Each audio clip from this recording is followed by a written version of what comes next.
Shalom. Halo anak-anak hebat, selamat pagi. Bertemu lagi dengan Teacher Lydia ya.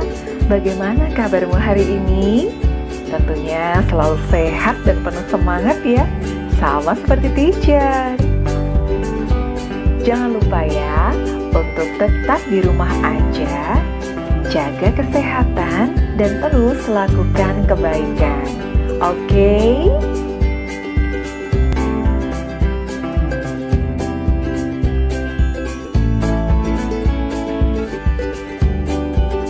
Nah, hari ini teacher akan menjelaskan tentang aturan keselamatan di perjalanan.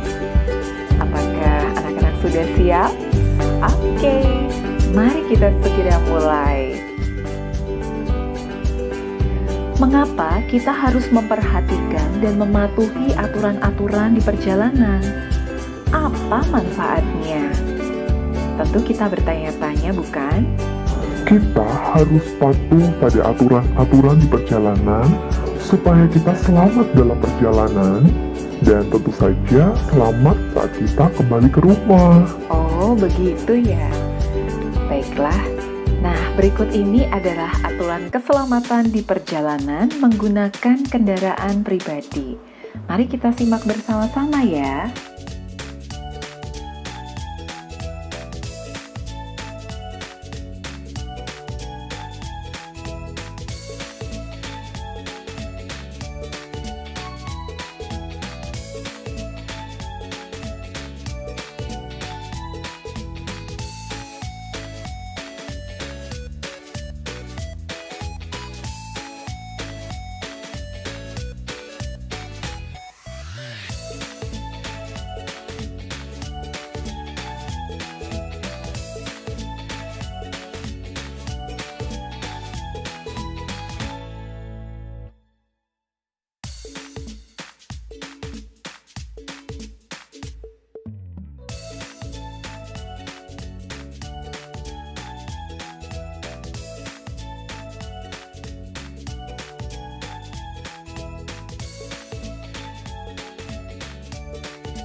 Sebelum pergi berkendara motor, haruslah kita perhatikan hal yang utama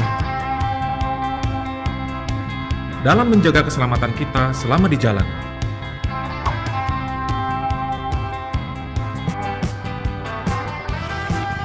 Setiap tahun, terjadi sekitar 100.000 kecelakaan yang menelan korban lebih dari 20.000 meninggal dan lebih dari 100.000 orang terluka. Dan 70% kecelakaan di jalan disebabkan oleh sepeda motor.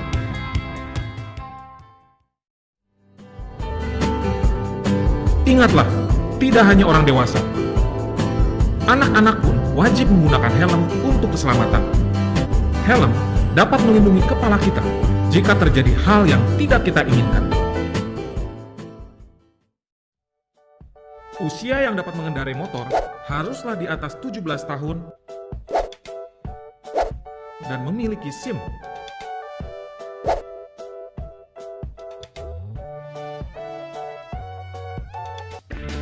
Pastikan surat-surat lengkap sebelum kita berjalan.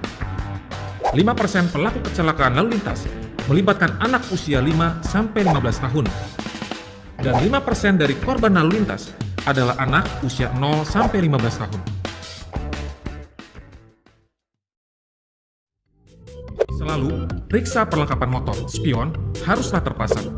Lampu sen untuk tanda belok selalu dapat menyala. Gunakan jalur yang semestinya. Walau ingin cepat sampai tujuan, bukan berarti bisa menggunakan jalan sekehendak hati. Masuk ke jalur yang melawan arah kendaraan sangat berbahaya. Tidak saja buat diri sendiri, tapi juga untuk pengemudi lain. Dampak kerusakan dan kekacauan yang ditimbulkan sangat tinggi. Menggunakan trotoar adalah perbuatan melanggar hukum dan juga membahayakan para pejalan kaki. Sebagai pengemudi, kita wajib menghargai pejalan kaki dan pengemudi lainnya. Semua tindakan kita haruslah diimbangi dengan kepedulian kepada orang lain. Tunggulah di belakang garis sampai lampu hijau menyala, baru berjalan.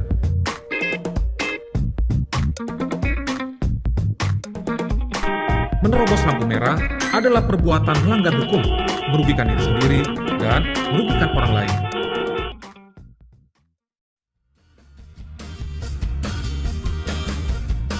Berkendara sambil menggunakan alat elektronik berbahaya, karena dapat mengganggu konsentrasi, dan merupakan salah satu penyebab kecelakaan lalu lintas.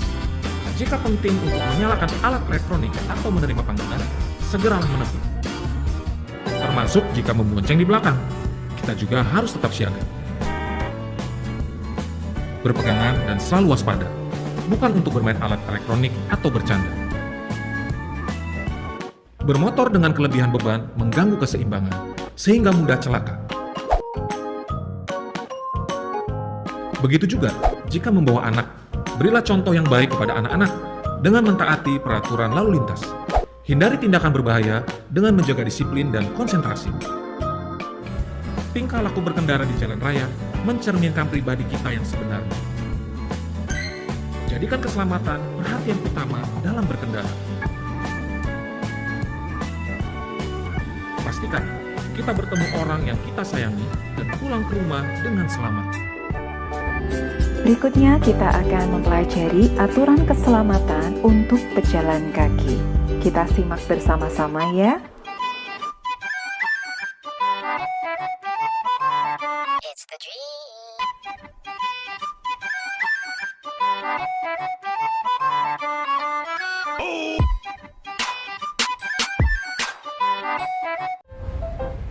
Karena di jalan raya penuh dengan bahaya yang sering tidak kita sadari. Lebih dari 10.000 orang yang berada di jalan mengalami kecelakaan setiap tahunnya, atau sekitar 15% dari kecelakaan lalu lintas menimpa orang yang berjalan kaki. Pastikan saat hendak menyeberang, lihat dahulu ke kiri dan ke kanan jalan. Menyeberanglah pada zebra cross atau jembatan penyeberangan, atau tunggulah hingga lampu hijau untuk pejalan kaki menyala. Jalan raya bukanlah tempat bermain. Bercanda di jalan raya sangat berbahaya, baik bagi diri sendiri maupun bagi orang lain. Jadi, saat berjalan bersama teman, hargai keselamatan kita dan juga teman kita. Hindari menggunakan alat elektronik di jalan raya karena membuat kita lengah, dan waspadalah memperhatikan keselamatan kita sendiri. Jadi, simpanlah alat elektronik di dalam tas. Selain juga lebih aman dari orang jahat. Lengah bisa berakibat fatal. Seringkali jalanan yang kita lalui pun tidak selalu aman. Ada banyak lubang, galian, trotoar yang rusak, sampai tiang listrik yang harus kita perhatikan. Jika naik kendaraan umum, haruslah dengan tertib agar aman bagi semua orang.